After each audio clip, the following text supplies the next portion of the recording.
Hi guys, நம்ம இப்போ எங்கே வந்திருக்கோன்னா 1100 வருஷம் பழமையான சென்றாய பெருமாள் கோயிலுக்கு தான் வந்திருக்கோம். இது எங்கே இருக்குன்னா தமிழ்நாட்டில் இருக்கிற தருமபுரி மாவட்டம் அதியமான் கோட்டை வில்லேஜில் தான் இந்த டெம்பிள் வந்து இருக்குது. இங்கே இருக்கிற டெம்பிள் வந்து 1100 வருஷம் பழமையானதுன்னு சொல்கிறாங்க. இத்தனை நாள் இங்கே வந்து பராமரிக்கிறதுனால நீட் அண்ட் க்ளீனாக தான் இருக்குது. உள்ள நேச்சர், அதுக்கப்புறம் கிராஸஸ் எல்லாமே நீட்டாக தான் வச்சுட்டு இருக்காங்க. இந்த டெம்பிள் வந்து விஜயநகர பேரரசு காலத்தில் வந்து கட்டப்பட்டதுன்னு சொல்கிறாங்க. உள்ளே வந்து நிறைய வந்து ஸ்டோன் இன்கிரிப்ஷன்ஸ்லாம் இருக்குது. ஸ்டோன் இன்கிரிப்ஷன்னா கல்வெட்டுகள் இருக்குது. அந்த கல்வெட்டுகள் வந்து தெலுங்கு, தமிழ், கன்னடாலேயும் வந்து அந்த கல்வெட்டுகள் இருக்குது. உள்ளே வந்து நிறைய சிற்பங்கள், அதுக்கப்புறம் நிறைய டைகிராம்ஸும் இருக்குது. இதுதான் சென்றாய பெருமாள் டெம்பிளோட என்ட்ரன்ஸு. இந்த என்ட்ரன்ஸ்லையுமே நிறைய கல்வெட்டுகள், சிற்பங்கள் வந்து செதுக்கியிருக்காங்க. அதுக்கப்புறம் சைடில் இருக்கிற தூண்கள் கூட, அதுலேயுமே நிறைய சிலைகள் கூட இருக்குது. அதுக்கப்புறம் உள்ள மேல் கூரையில் வந்துட்டு பாம்பு போல ஒரு சிற்பம் இருக்குது. அதுக்கப்புறம் ஒரு தேவதை போல ஒரு சிற்பம் வந்து உள்ளே இருக்குது. இந்த டெம்பிளை வந்து ரீஇனோவேஷன் பண்ணதுனால நிறைய சிற்பங்களும் ஆட் பண்ணியிருக்காங்க, பெயிண்டிங்ஸும் பண்ணியிருக்காங்க, நிறைய செடிகளும் வச்சுருக்காங்க. அதுக்கப்புறம் இதெல்லாம் வந்து நியூவாக ஆட் பண்ணது தான். அதுக்கப்புறம் இந்த டெம்பிளை வந்து விஜயநகர பேரரசு காலத்தில் தான் கட்டியிருக்காங்க. அப்போது வந்து இந்த இடத்தோட பேர் வந்து மகேந்திர கோட்டைன்னு தான் இருந்திருக்கு. அதுக்கப்புறம் அதியமான் மன்னன் ஆட்சி செய்யும்போது தகடூரில், தருமபுரியோட நேம் தான் தகடூர்னு வந்து முன்னாடி இருந்துச்சு.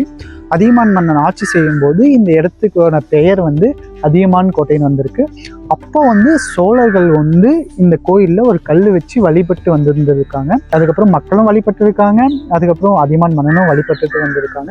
அதனால தான் இந்த இடத்துக்கு வந்து அதியமான் கோட்டைன்னு பேர் வந்ததா சொல்கிறாங்க.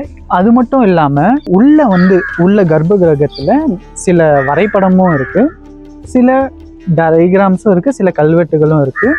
அதை வச்சு பார்க்கும்போது 19ஆம் நூற்றாண்டில் இருந்த கன்னட எழுத்துக்கள் போல இருக்குன்னு சொல்கிறாங்க. அந்த இன்கிரிப்ஷன்லாம் பார்த்துட்டு அப்போது என்ன தெரிய வருதுன்னா, இந்த இடத்துல வந்து கன்னடிகளும் இருந்திருக்காங்க, தெலுங்கு மக்களும் இருந்திருக்காங்க, தமிழ் மக்களும் வாழ்ந்துருந்துருக்காங்க சில நூற்றாண்டுகளுக்கு முன்னாடி அப்படின்னு தான் சொல்லிட்டு வந்துட்டு இருக்காங்க. அதுக்கப்புறம் இன்னொன்று சொல்ல மறந்துட்டேன், வாங்க இது காட்டுறேன் உங்களுக்கு.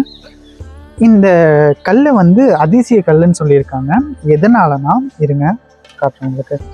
இந்த கல்லில் வந்து நம்ம இப்படி வந்து கை வைக்கும்போது ஏதாவது மனசில் நினச்சிட்டு இப்படி அந்த கை வந்து தானாகவே போய் இப்படி சேரும் அப்படின்றத வந்து சொல்லியிருக்காங்க. அதனால தான் இந்த கல்லை வந்து அதிசய கல்னு சொல்லியிருக்காங்க. அதுக்கப்புறம் இதுவும் புதுசாக வந்தது தான் இந்த மேலே இருக்கிறதெல்லாம்.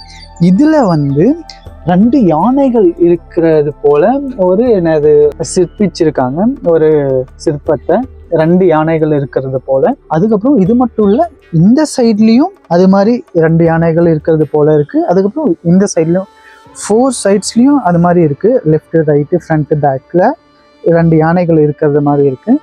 அதுக்கப்புறம் வாங்க, இந்த இடத்துல தான் நம்ம கருடாழ்வார் இருக்கார் உள்ள. வாங்க, இவர் தான் வந்து கருடாழ்வார். நம்ம கர்ப்ப கிரகத்துக்கு உள்ளதான் பெருமாள் இருக்காரு. பெருமாளுக்கு முன்னாடி கருடாழ்வார் இருக்காரு. அவர் வந்து இங்க நிக்கிற மாதிரி ஒரு சிலை இங்க இருக்கு. இங்க உள்ள இருக்கிற ரூஃபும் ஒரே மாதிரி இருக்குன்னு வந்து சொல்றாங்க. இங்கேயும் சம் ஸ்டோன் இன்கிரிப்ஷன்ஸ் இருக்கு, உள்ள வந்து சம் டைகிராம்ஸும் இருக்கு. அதுக்கப்புறம் வாங்க, இப்பதான் மெயின் பாயிண்ட்டுக்கு வர போறோம். கைஸ், உள்ள வந்து வீடியோ எடுக்க அலோவ் பண்ணல. நான் எடுத்தது முடிஞ்ச கிளிப்ஸ் வந்து நான் உங்களுக்கு காட்டுறேன். உள்ளே வந்து மகாபாரதம், ராமாயணம், அதில் இருந்த டைகிராம்ஸோட கிளிப்ஸு, அதுக்கப்புறம் உள்ள கர்ப்ப கிரகம் எப்படி இருக்குன்ற கிளிப்ஸ் வந்து நான் உங்களுக்கு காட்டுறேன், பாருங்கள்.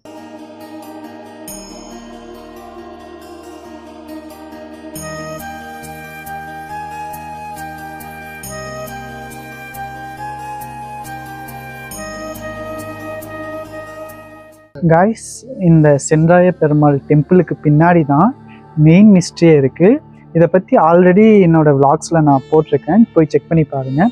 அது என்ன அந்த மெயின் மிஸ்ட்ரின்றதை பார்க்கலாம் வாங்க. இங்கே இருக்குல்ல, இதுதான் அந்த மெயின் மிஸ்ட்ரி. இது என்னன்னா சுரங்கப்பாதை. இப்போ வந்து இதை ரீவெனுவேஷன் பண்ணிட்ட அப்புறம் இதை வந்து இப்போ க்ளோஸ் பண்ணி வச்சுருக்காங்க. நான் ஆல்ரெடி என்னோடய விளாக்ஸில் போட்டிருக்கேன். இங்கேருந்து மாதேமங்கலம் வில்லேஜ் இருக்குது. மாதேமங்கலம் வில்லேஜில் ஒரு 1000 வருஷம் பழமையான கோவில் இருக்குது. அந்த கோவில் பேர் என்னென்னா நரசிம்ம சுவாமி டெம்பிள். அந்த டெம்பிளுக்கு இங்கேருந்து சுரங்கப்பாதை போகிறதாகவும் சொல்கிறாங்க. அதே மாதிரி இங்கேருந்து பழைய தர்மபுரி கிட்ட ஒரு கோட்டை கோயில் இருக்கு. அந்த கோட்டை கோயிலுக்குமே இந்த சுரங்கப்பாதையிலேருந்து ஒரு சுரங்கம் போகிறதா சொல்கிறாங்க. இந்த கோயிலில் வந்துட்டு லெஃப்ட் சைடில் ஒரு டோர் இருக்குது, அதே மாதிரி ரைட் சைடில் ஒரு டோர் இருக்குது. இது வந்து கோயிலோட பின்னாடி இருக்குது. இந்த டோர் எதுக்கு வச்சுருக்காங்கன்னா, வைகுண்ட ஏகாதசிக்கு இந்த கோயிலோட என்ட்ரன்ஸில் யாரும் வரமாட்டாங்களாம். இதுதான் லெஃப்ட் சைடு. ரைட் சைடு வழியாக போயிட்டு லெஃப்ட் சைடில் வருவாங்களாம். அப்படி இல்லைனா லெஃப்ட் சைடில் போயிட்டு ரைட் சைடில் தான் வருவாங்களாம். வைகுண்ட ஏகாதசி டைமில் யாருமே வந்து ஸ்ட்ரெயிட்டாக சாமியை பார்த்த மாதிரி வரக்கூடாதுன்றதுக்காக அவங்க வந்து அந்த காலத்துலேயே வந்து இது மாதிரி வச்சுருந்துருக்காங்க. இது வந்து இப்போ வச்சது கிடையாது, அந்த 1100 வருஷத்துக்கு முன்னாடி இருந்தே வந்து இது மாதிரி வச்சுருந்துருக்காங்க. வைகுண்டி ஏகாதசிக்கு இது மாதிரி அவங்க வந்து பண்ணி செலிப்ரேட் பண்ணி இருந்திருக்காங்க. கைஸ், இதுதான் என்னோடய ஃபஸ்ட்டு விளாகு. எனக்கு வந்து மிஸ்ட்ரீஸ் மேலே இன்ட்ரெஸ்ட் சின்ன வயசுல இருந்து. ஹிஸ்ட்ரி அண்ட் மிஸ்ட்ரீஸே பண்ணலான்றதுக்காக தான் இந்த மாதிரி விளாக் க்ரியேட் பண்ணோம். இந்த டெம்பிளில் தர்மபுரி இருக்கிற டெம்பிளே பண்ணலான்ட்டு நாங்கள் உள்ளே வரும்போது உள்ளே வந்து கர்ப்ப கிரகத்துக்குள்ளே நீங்கள் போகக்கூடாது, அலோவ் பண்ண மாட்டேன்னு சொல்லிட்டாங்க. இங்கே பாதுகாக்கிறதுக்கு ஒரு ஆள் இருக்காங்க, அவங்க வந்து உள்ளே போகக்கூடாதுன்னு சொல்லிட்டாங்க. என்னால் முடிஞ்சது உள்ளே வந்து சில கிளிப்ஸ் எடுத்திருக்கேன். நான் ஆல்ரெடி இந்த டெம்பிளோட ஹிஸ்ட்ரிஸ் அண்ட் மிஸ்ட்ரீஸை பற்றி பேசியிருக்கேன். அதில் வந்து மகாபாரதம், ராமாயணத்தில் இருந்த டயக்ராம்ஸ்லாம் உள்ளே இருக்குதுன்னு சொல்லிட்டு வந்துட்டு இருந்தேன். நானும் எனக்கு தெரிஞ்ச ஹிஸ்ட்ரியை பற்றி தான் பேசினேன். ஆனால் நான் உள்ளே வந்து பார்க்கும்போது நிஜமாகவே உள்ளே வந்து பார்க்கும்போது ராமாயணம், மகாபாரதம் இருந்த டயக்ராம்ஸு அதெல்லாம் பார்க்கும்போது அப்படியே ஒரு மாதிரி பிரமிச்சு போயிடுச்சு. ஒரு மாதிரி ஹாப்பியாக இருந்துச்சு. 1100 வருஷம் பழமையான கோயிலில் இந்த மாதிரி ஒரு விஷயம் பார்த்த உடனே ஒரு நம்பிக்கை நிஜமாகவே நடந்திருக்குன்றதுக்காக நிறைய தடயங்கள் இருக்குது. இருந்தாலும் நான் நேரில் பார்க்கும்போது ரொம்ப பெருமையாக இருக்குது, ரொம்ப சந்தோஷமாகவும் இருக்குது. அதில் உள்ளே இருக்கிற டயக்ராம்ஸ் வந்து என்னால் முடிஞ்சதை உங்களுக்கு வந்து நான் காட்டுறேன். அதுக்கப்புறம் சில சுரங்கப்பாதையை பற்றி பார்த்துருக்கோம். அதுக்கப்புறம் உள்ளே இருக்கிற டெம்பிள்ஸோட மிஸ்ட்ரீஸ் அண்ட் ஹிஸ்ட்ரியை பற்றி பார்த்துருக்கோம். எப்படி இருக்குன்றதை கமெண்ட் பண்ணுங்கள். அதுக்கப்புறம் நீங்கள் தான் சொல்லணும், பார்த்துட்டு எப்படி இருக்குன்றதை சொல்லுங்கள். நெக்ஸ்ட் ஹிஸ்ட்ரிஸ் அண்ட் மிஸ்ட்ரீஸ் கண்டென்ட்ஸும் நம்ம சேனலில் வந்துட்டுருக்கோம். பாருங்கள் கண்டினியூ பண்ணுறேன்.